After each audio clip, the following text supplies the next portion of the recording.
Welcome everyone. Thanks once again for joining us for the coffee chat. This month, it's my honor to welcome Abby as a host of this coffee chat. It got very windy, as you can tell. The rainy season is approaching and the weather pattern has been quite hard to predict here. That's one update. And this month it's my pleasure to be able to interview Abby about the recent article, or I guess like the newsletter that he wrote for you guys with some updates. I think from what I know, because I'm also from like Beach Voyage and we work together, it's been a crazy, chaotic, but also an exciting month in March. And you shared a lot of updates. What's one update or what's one thing that you're very excited that has happened in March? Yeah, March was super exciting. I mean, I think it was like this like ebb and flow of things that were kind of going on. At a program level, there's so much happening, right? I think the one update that I would like to share that was kind of the most exciting was our graduation. So on March 9th, we had our graduation event. And it was very eventful for both of us personally as well, because this was the first, like the largest kind of training that we've done ever since Beach Voyage started. And this was the first time that this training was happening without us actually being at the forefront of the organizing process. We had an amazing team that we've been able to build, from our program managers to the facilitators, to our 10 absolutely stellar facilitators who led the entire process, organized the groups in such ways that it became a very safe learning environment for everyone. And being able to kind of see that in this culminating event was absolutely beautiful. We had a 2-hour session. The first hour was a bit of a reflection where they shared a little bit about a few topics that we had kind of outlined. So sustainability in coffee, roasting coffee and domestic sales in coffee. So there were these panels that were happening. Then we had this kind of group reflection session where each of the 10 groups went on their own breakout rooms with a lot of technical difficulties, but it went well, and they were able to share what went well, what was difficult, what they're looking forward to learning. So that was a really beautiful conversation. And then at the end, the last hour, we had the kind of formal ceremony where people gave speeches. We got to hear some of our supporters, our friends, and mentors actually come and share their insights. So that was just a beautiful couple of hours. And so that, I think, for me, I'm still kind of excited after having had that event, and I'm looking forward to the kind of growth that we'll have in the next few months is what I think is exciting. Yeah, that's great. Thank you for sharing. I also feel you 100%. I think that was definitely a highlight of my year since March last year. I would say the whole year complete. And I think one thing that you also started your newsletter with is the meaning of like March as a historical and I think a cultural month that we celebrate and recognize the work of women in our society, right? And like I think for us it's like every month of the year and every day of the year, but I think that's like what we see in our society. And I thought I would ask this question on camera to you. What has it meant for you as a self-identifying man to be working for this cause, working for Beach Voyage, where our mission is to eradicate the gender gap and to accompany the smallholder women coffee producers that we do? What has it meant for you? For sure, that's a powerful question, and we get asked a lot of questions, but I think this is the one question that I've never actually been asked this question, and I think it's a question that makes me reflect a little bit and introspect on it a bit. So perhaps my response won't be very sharp, but I think when I think of this question and what has this work meant for me personally, I think of a few key words that come into mind. The first one is very, very important, I think, in my case, is it has meant a lot of privilege. For me to be able to do this as a self-identified man, coming from a very specific background with very specific educational opportunities, I think there are a lot of privileges that has allowed me to be in the space to be able to choose this profession and be able to spend my time working on a cause that's quite close to my heart. I think some of that privilege was also kind of related to my ability to travel, to see the world from different angles, from different cultures, from different societies, and all of that was kind of teaching me and kind of molding me to be a person that's a bit more proactive when it comes to kind of social causes and wanting to always be part of movements like these. So for me, I think the first part is privilege. I think recognizing that I've had this privilege in life to be able to do this kind of work with an amazing team led by us, and I think that's been a wonderful opportunity for me. That I'll forever be grateful for this opportunity. I cannot imagine what is the other thing I would do if I didn't do this job and this work. So for me, that's number one. I think number two has been a lot of learning, especially in the field of kind of gender equality and the work that we've been doing. We started this about 4 or 5 years ago, started learning about it from a very kind of academic perspective and then a bit of the perspective on the ground. Obviously now we have more perspective on the ground than I think our academic background. So it's not a lot of experience, it's not a lot of knowledge. And so I feel like there's been a lot of learning process. And as part of that learning process, there has been a little bit of that background work of unlearning, because the first 20 something years of my life, I grew up in very specific societies, very specific family, very specific conversations around gender that were limited to kind of a few comments here and there, but wasn't a very kind of center conversation, right? I'm from Nepal, as you all of course know, in a very specific society where there are specific gender roles for male and female at all levels of households, right? Not just in rural communities, not just in certain parts of the country, everywhere. And I grew up not only observing it, but being a part of it, being part of enforcing it as a child, as a teenager.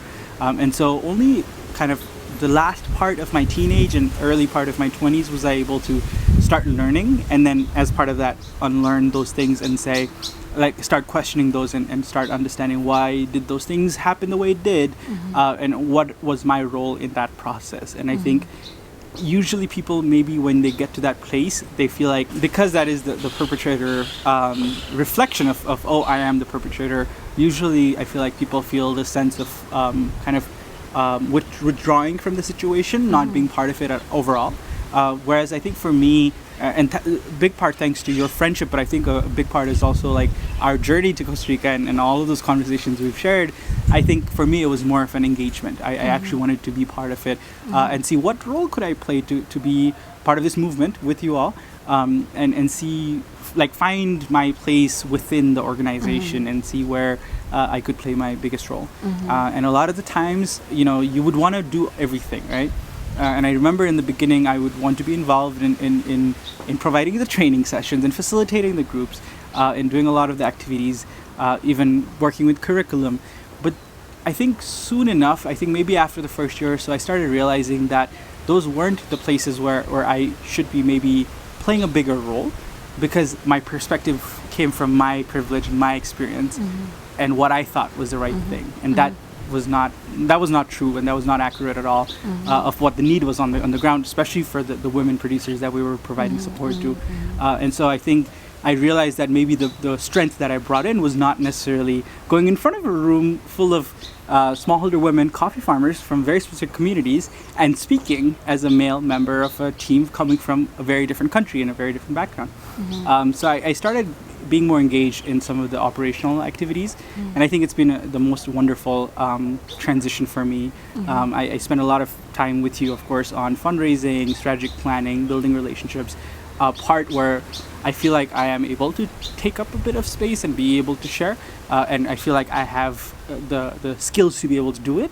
And then we have amazing teammates that are so much more qualified than us, than myself for sure, to be able to actually be the front-facing people that are facilitating conversations, that are leading those meetings. And so I feel like I found that right balance within Bean Voyage, and I'm just very happy and honored to be part of this with you all. So yeah, I think you brought up like a really interesting point, especially I think the privilege, right? I think that element of like recognizing your own privilege as a man coming into this space, and I think because it doesn't necessarily, I think you were speaking a little bit about privilege to be able to be doing the work that we do, and I think maybe that's something more specifically about the social entrepreneurship and us being able to, for us to have had the ability or opportunity to start the organization, because at the end of the day, work of caring for women, or not caring for women, it's not necessarily the right way I wanted to say it, but like being a feminist, for instance, blatantly said that way, shouldn't necessarily be someone's only those people that have the privilege to be able to join, right? It's something that everyone, and I think you meant that by saying like, when you say like I recognize my privilege, that has definitely been the first step for you to be a true feminist, to then actively take part in places where you can play a role to make this place equitable, because only then everyone actually can be happier. Not only men and women, but people from different gender spectrum, and however you identify yourself as. Only when we kind of recognize our own privilege, as me as a woman of color, but also as a cis woman, then we can kind of make the society a little bit more equitable, I believe. So yeah, thanks for sharing. And I think one challenge that you shared as part of this newsletter was around the challenge around fundraising. I think that's something that's always in our mind, because as a nonprofit that's trying to really, I think, grow the team and the capacity that we have on the ground, it's always something that we both are constantly talking about. And I thought it was quite interesting that you opened up, and I know we've had this conversation off this news behind the scene, about the challenge that we have as founders of color, trying to raise funding in a space where it's mostly white dominated, but also trying to raise funding for a country that's Costa Rica, that's considered to be wealthier, and that's the first image that you think about Costa Rica is more of like the beach town, and the shining sunshine, and I'm not saying that's bad. Like, I think that's great that like there's positive images, but that also has affected the way we have been able to fundraise, right? Especially because we're talking about a very specific group of people in Costa Rica, marginalized community, and there's definitely the need for us to be around, and not like us as in like the two people, but like I think the work that Bin Voyage is doing is what I think we oftentimes refer to when we say we. But yeah, what has your experience been like as a person that has been leading, primarily leading that fundraising effort to grow our organization from where it was years ago, and as a person of color, how has that experience been for you? For sure, that's a wonderful question, and I think something we ponder on a lot, especially I think in the light of some of the recent events the last few months. It's a conversation that's been quite forefront for us, because I think fundraising is already a very difficult thing to do. Asking for money is difficult regardless of where you come from and where you live in the world, right? It's always hard. But then you add that asking for money element, that fear, and you connect another kind of layer to it, which is around race, and oftentimes are also around gender, right? And I'm sure you'll be able to share more on that as well. So there are these barriers that then kind of get placed in the rooms that we find ourselves in, where then we don't feel like we belong, and we rather feel like we are cornered to a certain spaces where we belong, so quote unquote, right? And those spaces are very small, and those spaces are very limited, and I think it restricts growth for people like you and I, who are very open to talk about the work we do, talk about the challenges we've had, maintain a level of transparency that's quite unfounded in the sector, and yet somehow find ourselves struggling to make those kind of connections that we wish we could. And that's because the spaces that are curated are not really open to people like us. It's not that it's closed, it just isn't very friendly. You go into rooms, a lot of our foundation partners are very, very kind, and the ones that fund us and the ones that have supported us, they make it an open space that's welcoming. Whereas some of the spaces where we find ourselves are the ones where it's not actually opening for us to join in. Even if we join in, you feel like you are not good enough. And so then we are more afraid. So you add all of that on top of the fact that asking for money is already difficult, and that becomes a really impossible task. And I think it's kind of this Herculean task of how do we sustain ourselves? How do we grow our organization while recognizing that that's something that's going to work against us, not just now, I think for many more years. And so something that I like to talk about, because I think it's important for us to recognize that that's a challenge. I also want to recognize that there are people that are working to make it better. There are foundations that are initiating conversations internally to make sure that they're being more inclusive. They're actually engaging more people into conversation. So it is happening. The change is being seen in some level. But definitely not at the speed at which the problems are growing, right? And the problems are growing exponentially. Some of these changes are happening so slow, and it's taking kind of a lot of like introspection, whereas I feel like it needs to be more active engagement, and I wish there was more active engagement from the people that we try to approach or work with, so that those spaces become not smaller spaces, but actually open spaces for us to be engaged in. So.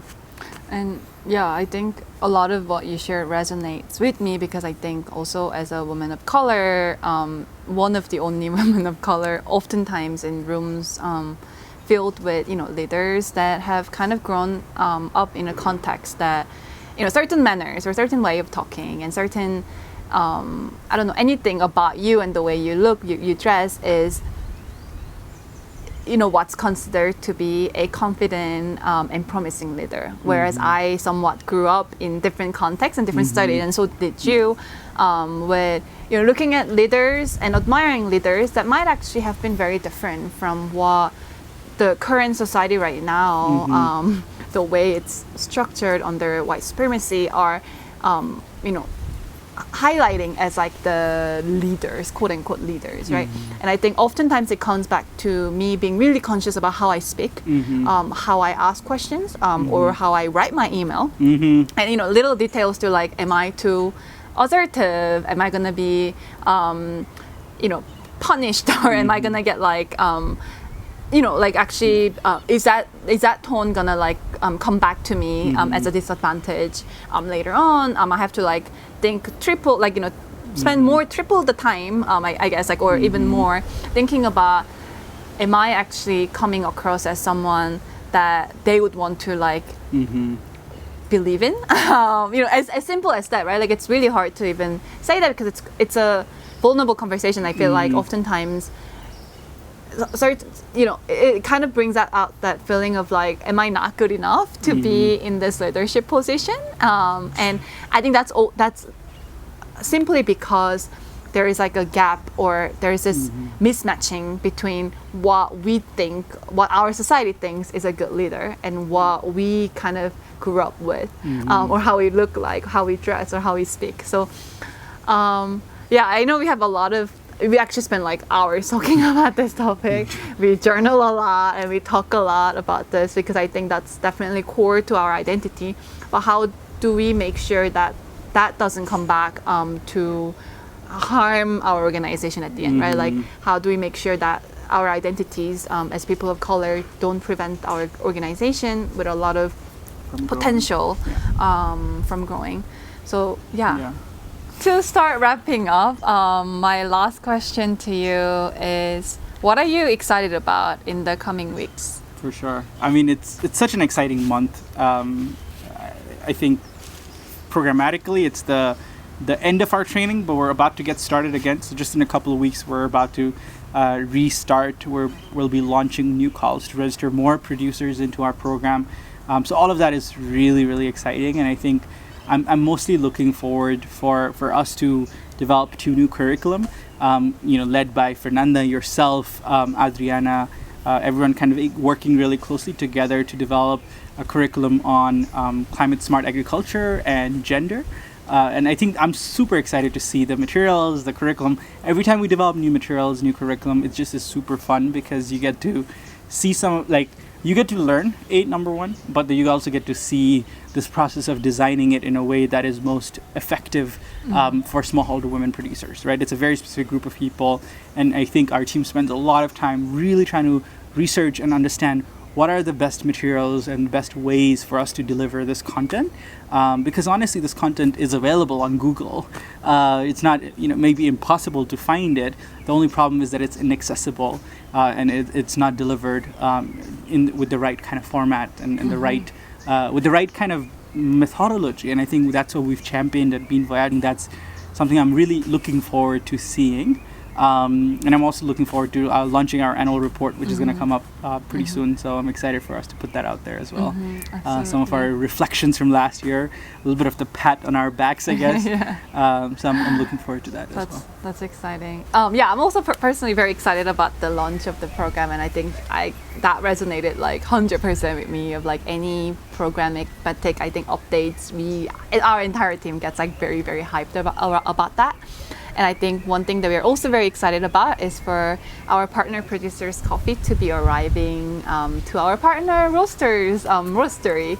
So there was a huge delay this year in terms of harvest because of the climate change and multiple other reasons. And I think primarily climate change has definitely like really, really negatively affected the way we are able to kind of like process the sample.